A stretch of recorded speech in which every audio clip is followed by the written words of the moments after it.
ஐயா யூடியூப் சேனலுக்கு உங்கள் அனைவரையும் மீண்டும் ஒரு முறை வரவேற்கிறோம். 11ஆம் வகுப்பு ஆங்கில தேர்வுக்கான கலந்துரையாடல் இப்பொழுது தொடங்க இருக்கிறது. அறிவு இருந்தும் திறமை இல்லாதவன் வெற்றி பெறுவது ஐயம் என்று கூறியிருக்கிறார்கள். அறிவு இருந்தும் திறமை இல்லாதவனால் வெற்றி பெற முடியாது. உங்கள் திறமையை கூர்மை செய்வதாக இந்நிகழ்ச்சி அமைந்திருக்கும் என்று நாங்கள் நம்புகிறோம். நம்முடைய ஸ்டுடியோவுக்கு ஆங்கில ஆசிரியர் துரை ஐயா அவர்கள் வந்திருக்கிறார்கள். அவர்களை அன்புடன் வரவேற்கிறோம். ஐயா வணக்கம். வணக்கம் ஐயா, உங்களை நீங்க அறிமுகப்படுத்திக்கோங்க. என்னுடைய பெயர் துரை, ஆங்கில ஆசிரியராக பணிபுரிகிறேன். ஐயா, ஒரு மதிப்பெண் வினாக்கள், அதாவது தமிழ்லையும் சரி ஆங்கிலத்திலும் சரி, ஒரு மதிப்பெண் தான் மாணவர்களுக்கு ஒரு வாழ்க்கை அளிக்கக்கூடிய ஒரு பகுதியாவே இருக்குது அப்படின்னு சொல்லி நம்ம பார்க்கலாம். ஏன்னா அதுல அவனுக்கு ஒரு நம்பிக்கை இருக்கு. எப்படியும் நம்ம ஒரு 20 மார்க் அப்படின்னாச்சுன்னா அது ஒரு 15 மார்க் நமக்கு வந்துடும் அப்படிங்கிற ஒரு நம்பிக்கை இருக்கு. ஆங்கிலத்துக்கு அந்த மாதிரி 1 மார்க் பத்தி எப்படி கொஞ்சம் எளிமையா அதை அட்டன் பண்ணலாம் அப்படின்னு கொஞ்சம் சொல்ல முடியுமா? கண்டிப்பாங்க. ஃபர்ஸ்ட் 6 கேள்வி, 3 சினோனிம் இருக்கு, 3 ஆன்டனிம் இருக்கு. அது கண்டிப்பா டெக்ஸ்ட் புக்ல இருந்து தான் வரும். நீங்க ஃபர்ஸ்ட் 4 யூனிட் படிச்சீங்கன்னா கூட அதுல இருந்து கண்டிப்பா உங்களுக்கு 4 இல்லைன்னா 5 மதிப்பெண்கள் கண்டிப்பா நீங்க எடுத்துடலாம். அது மட்டும் இல்லாம மற்ற இந்த ஃபாரின் வேர்ட்ஸ், இந்த லிட்டரரி டேர்ம்ஸ்ல இருக்கு. பேஜ் நம்பர் 72, இந்த 101, அப்புறம் இந்த லாஸ்ட் யூனிட்ல ஒரு சில ஃபாரின் வேர்ட்ஸ் எல்லாம் இருக்கு. இதெல்லாம் நீங்க படிச்சீங்கன்னாவே கண்டிப்பா அட்லீஸ்ட் இந்த 20 மதிப்பெண்களுக்கு கண்டிப்பா 14 இல்லைன்னா 15 மதிப்பெண்கள் கண்டிப்பா வாங்கிடலாம். மேக்சிமம் அந்த 20க்கு ஒரு 18 வாங்கினீங்கன்னா கூட நீங்க 90க்கு 75% கண்டிப்பா நீங்க ஸ்கோர் பண்றதுக்கு வாய்ப்பு இருக்கு. ஃபர்ஸ்ட் நம்பர் போடுங்க. ஆப்ஷன் கண்டிப்பா போடணும், ரொம்ப முக்கியம். தெரியுதோ தெரியலையோ எல்லா கொஸ்டினும் அட்டன் பண்ணணும், அது ரொம்ப முக்கியம் மார்க் ஸ்கோர் பண்றது. ஒரு சில மாணவர்கள் அந்த 1 வேர்டை அட்டன் பண்ணாமலே வந்துடுறாங்க.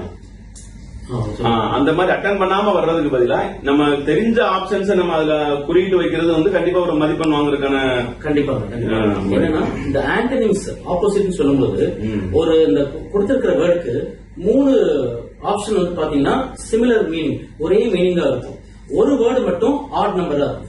சோ அதுதான் ஆன்சரா இருக்கணும் அப்படின்ட்டு கெஸ் பண்ணி நீங்க போட்டீங்க, கண்டிப்பா மார்க் கண்டிப்பா வரும். அந்த 3 மார்க் கண்டிப்பா நீங்க ஸ்கோர் பண்ணிடலாம். தெரியுதோ தெரியலையோ கண்டிப்பா எல்லா கொஸ்டினும் அட்டன் பண்ணணுங்க, அது ரொம்ப முக்கியம். அப்புறம் 2 மார்க் கொஸ்டின் எப்படி கேட்பாங்க, அதை எப்படி நம்ம எதிர்கொள்றது? இந்த கொஸ்டின் நம்பர் பாத்தீங்கன்னா 21 to 26, இது போயட்ரி அப்ரிசியேஷன். பெரும்பாலும் எல்லா ஸ்டூடெண்ட்ஸுமே மார்க் இந்த லூஸ் பண்றது பாத்தீங்கன்னா அப்ரிசியேஷன் கொஸ்டின் தான். இது ரொம்ப ஈஸி. இந்த பொய்டிக் லைன்ஸ்ல லைக் ஆஸ்ங்கிற வேர்டு நீங்க பாத்தீங்கன்னா பர்டிகுலரா ஃபர்ஸ்ட் போயம்லயும் அந்த 5th போயம் மெக்காப்டின் போயம்ல லைக் ஆஸ் வேர்டு வரும். கண்டிப்பா அது சிமிலி தான். சிமிலி ஸ்பெல்லிங் SIMILE போடுங்க. பெரும்பாலும் ஒய் போடுவாங்க, தப்பு. சிமிலி இஸ் அந்த வேர்டு எழுதுனீங்கன்னாலே உங்களுக்கு 1 மதிப்பெண் வந்துடும்.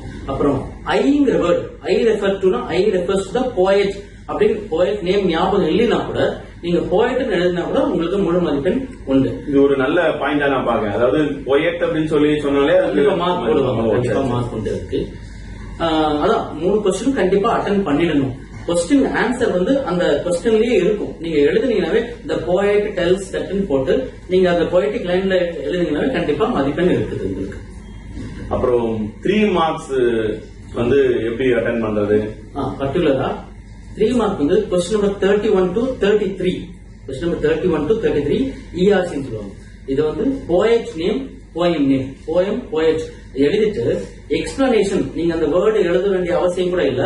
நீங்க it is a very good poem, the poet used many figure of speech அப்படின்னு போட்டு அந்த போயட்டிக் லைன் அப்படியே நீங்க எக்ஸ்பிளைன் பண்ணீங்கன்னா உங்களுக்கு ஃபுல் 3 மார்க்ஸ் கண்டிப்பா கிடைக்கும்.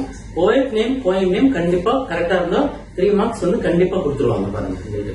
அப்புறம் கொஸ்டின் ஆன்சர், இந்த ஷார்ட் ஆன்சர் சொல்லுவாங்க. அது நம்ம ஏற்கனவே படிச்சதுதான். பர்டிகுலரா ஒரு 2-3 லெசன்ல இருந்தே கொஸ்டின் வந்துடும் உங்களுக்கு. எந்த கொஸ்டின் ஈஸியா இருக்கோ அதை அட்டன் பண்ணீங்கன்னாவே, நீங்க எஸ்ஏ படிச்சீங்கன்னா போதும், ஒரு 4 லைன் அந்த கொஸ்டினுக்கு ஆன்சர் எழுதினாவே உங்களுக்கு 3க்கு கண்டிப்பா 2 மார்க் ஈஸியா கண்டிப்பா கிடைச்சிடும். அப்புறம் கிராமர் பார்ட் பாத்தீங்கன்னா இந்த 2 மதிப்பெண்ல கிராமர் பார்ட் இருக்கு. இந்த begin with were, begin with should, begin with ஹேட்னு ஒரு கொஸ்டின் வரும். இப்ப if I were a bird I would fly, begin with were இருக்கும்.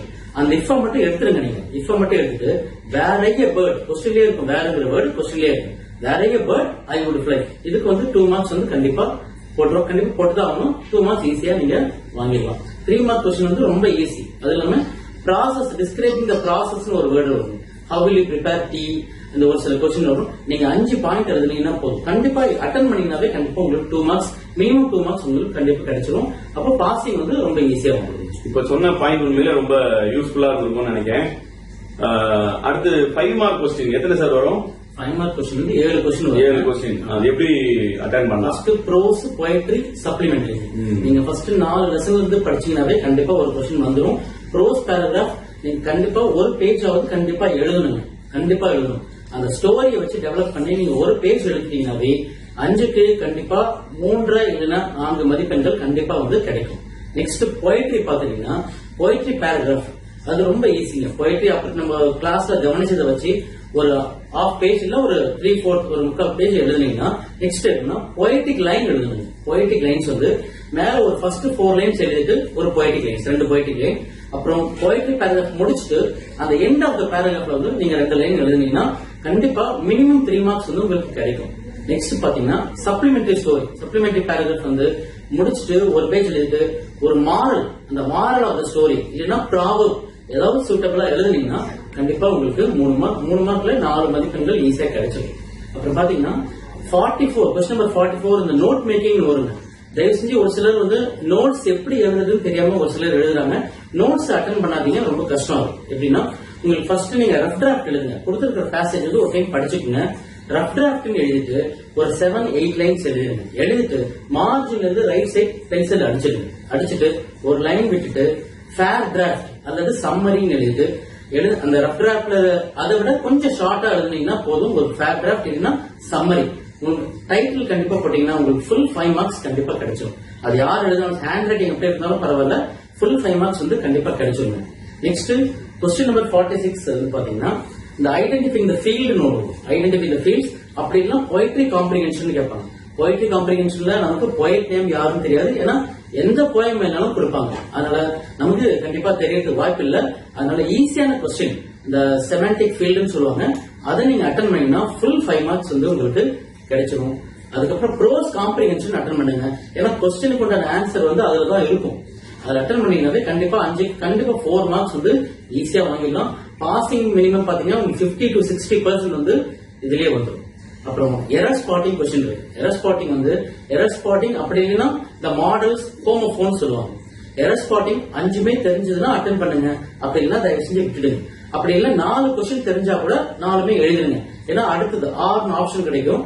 அதுல வந்து கண்டிப்பா நீங்க படிக்காம போனீங்கன்னா கூட அந்த ஹோமோபோன்ஸ் இந்த சேம் சவுண்ட் வரும். அதுல கண்டிப்பா உங்களுக்கு 3 மதிப்பெண்கள் வந்து ஈஸியா கிடைச்சிரும். அப்போ மார்க் நீங்க ஸ்கோர் பண்றதுக்கு வாய்ப்புகள் இருக்குது. ரொம்ப நன்றி. எங்க கூட வந்து இந்த நல்ல ஒரு ப்ரோக்ராம் நீங்க கலந்து கொண்டீங்க. நம்ம நேயர்களுக்கு சொல்ல வேண்டிய இன்னொரு விஷயம் இருக்கு. என்ன அப்படின்னா, எந்த ஒரு செயலையும் ஆர்வத்தோடு தன்னம்பிக்கையோட நீங்க செய்தீங்கன்னா வெற்றி நிச்சயம் அப்படிங்கிறது தான் எங்களோட கன்க்ளூஷன். எந்த ஒரு செயலையும் ஆர்வத்துடன் நீங்க வந்து தொடர்ந்து நீங்க செய்தீங்கன்னா, நம்பிக்கையோடு செய்தீங்கன்னா கண்டிப்பா வெற்றி. மீண்டும் சந்திப்போம் ஒரு நல்ல நிகழ்ச்சியில். இந்த வீடியோ உங்களுக்கு பிடிச்சிருந்தா நீங்க லைக் பண்ணுங்க, சப்ஸ்கிரைப் பண்ணுங்க. தொடர்ந்து வரக்கூடிய வீடியோக்களை நீங்க பார்க்கணும்னு விரும்புனீங்கன்னா பெல் பட்டனை பிரஸ் பண்ணுங்க. நன்றி.